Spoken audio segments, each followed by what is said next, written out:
200석이 안 되면 대통령의 거부권에 절차상은 속수무책이 되잖아요. 그렇죠. 그러면 잘한다는 게 사실은 이제 강성 지지층에서는 일단 무조건 밀고 나가라고 하는데 사실은 절차상 안 되는 게 있어서 이걸 그럼 어떻게 하는 게 과연 잘하는 건지. 우리는 경험을 가졌잖아요. 예. 물리적으로 20, 30석이 부족한 탄핵 소추 상태에서 박근혜 대통령을 탄핵에 성공했어요. 협상력, 정치력 가지고. 세종시 특별법 이명박 대통령이 반대 수정안을 냈지만은 국토교통위에서도 본회의에서도 야당이 소수였지만은 이긴 전력이 있어요.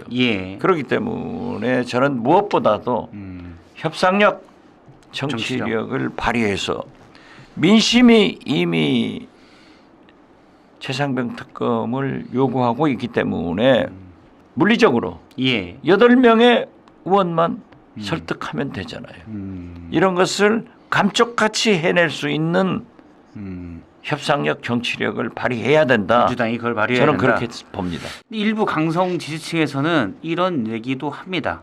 어차피 국민의힘은 말을 안 들을 거고, 말을 안 듣는다는 게 이제 민심을 수용을 안 할 거고, 그렇다면은 보다 강경한 목소리를 내서 밀고 나가야 된다.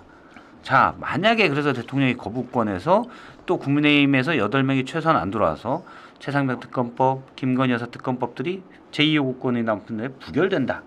그러면 성난 민심이 들고 일어나서 다 엎을 거니까 걱정하지 마라. 이런 목소리도 사실 있어요. 이걸 어떻게 봐야 될지. 문재인 대통령이 승리한 촛불혁명 당시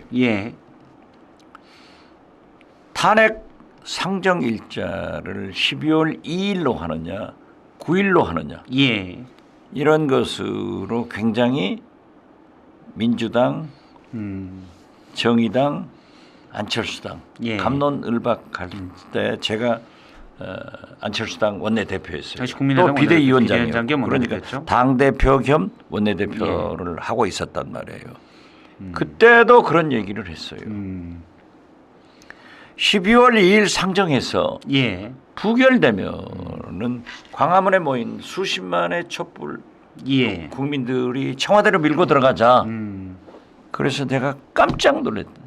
이건 아니다. 이것은 유혈 사태가 오고 당시 지금도 법에 그렇게 돼 있지만은 청와대 정문 앞에 100m 수방사 수도방위사령부가 주둔하고 있어요.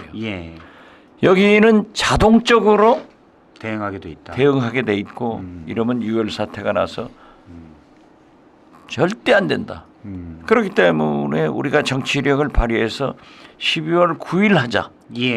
당시 그렇게 주장하셨죠. 상정이 목표가 아니라 가결이 목표다. 해서 정치력을, 협상력을, 추진력을 발휘해가지고 가결이 됐습니다. 지금도요. 만약 강경, 저도 강경이에요. 영수회담을 결과를 보고 이제 야권 192석 민주당을 포함한 야권은 투쟁밖에 없다. 붙자 한번 싸우자. 저는 지금까지 1000여 번 이상 국정원장 해임 당하고 방송에 나가서 52번의 작년도 전국 순회 강연을 통해서 플로어에서 그 바닥에서 윤석열 대통령 탄핵해야 된다. 끌어내리자 하면은 그때마다 어떤 경우에도 헌정 중단이 돼서는 안 됩니다. 그래서 윤석열 대통령이 잘할 수 있도록 협력하는 것도 김대중의 행동하는 양심이고 노무현의 깨어있는 시민정신입니다. 이런 생각을 가졌어요. 그러나 이번 총선의 민심은 무서운 것으로 나왔단 말이에요. 집권 여당이 이렇게 그러면은 영수회담에서 혹시나 대통령이 변해야겠지. 역시나 안 변해요.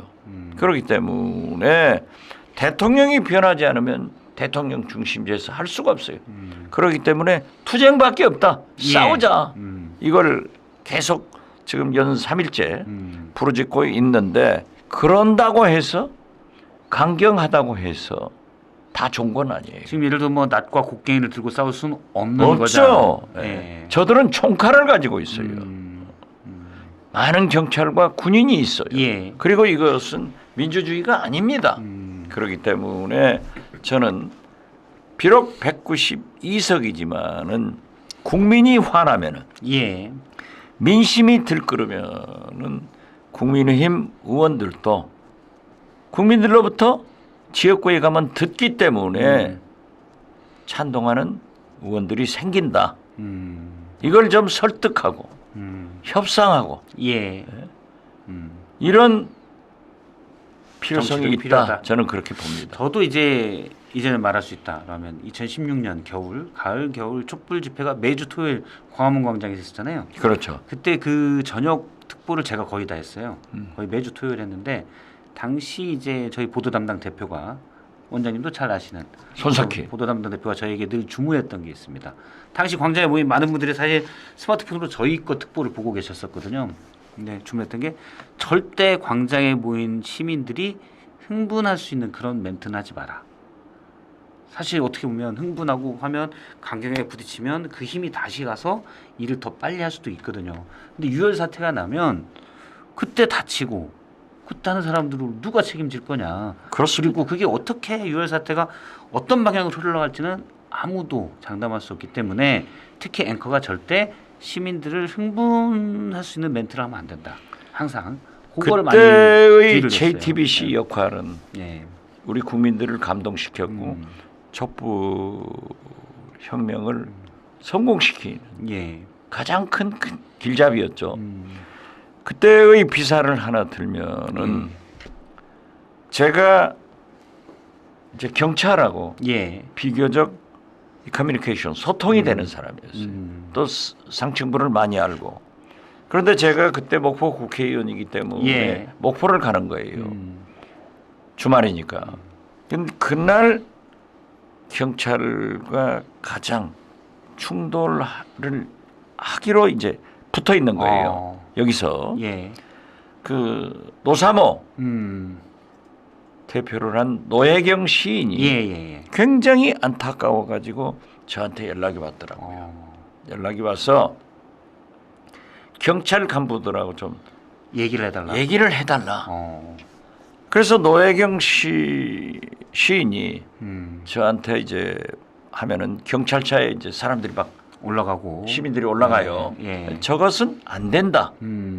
그렇기 때문에 경찰 간부들에게 탑들에게 내가 전화해서 올라가도 금방 내려오게 조정을 할 테니까 절대 그거를 폭력을 무력으로 행사하지 마라. 소위 과잉 진압을 하지 마라.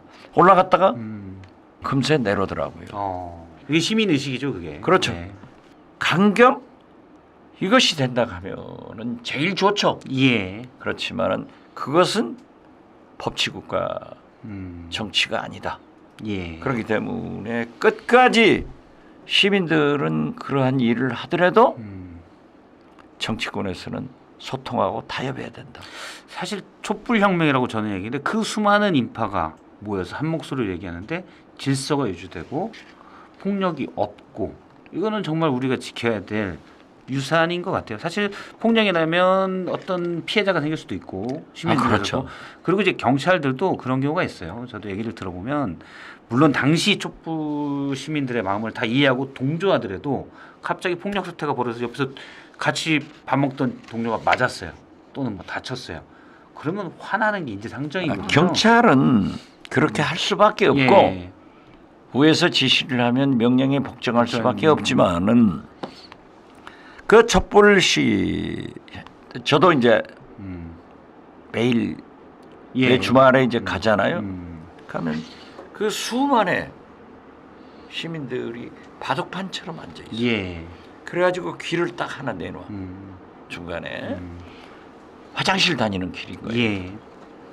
그런데 그 자리에 한 사람도 안 앉아요.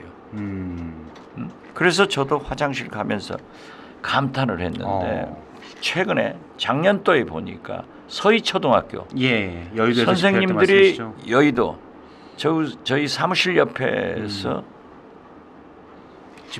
집회를 하는데 딱 바둑판처럼 그때 같이 하더라고요. 이 서희 초등학교 교사들의 이러한 질서 있는 집회를 보면은 성공한다. 예. 성공하잖아요. 그래서 저는 강경한 저도 강경해요. 지금 싸울 수밖에 없어요. 예. 투쟁할 수밖에 없어요. 그렇지만은 방식에 대해서는 동의할 수 없다. 이렇게 생각합니다.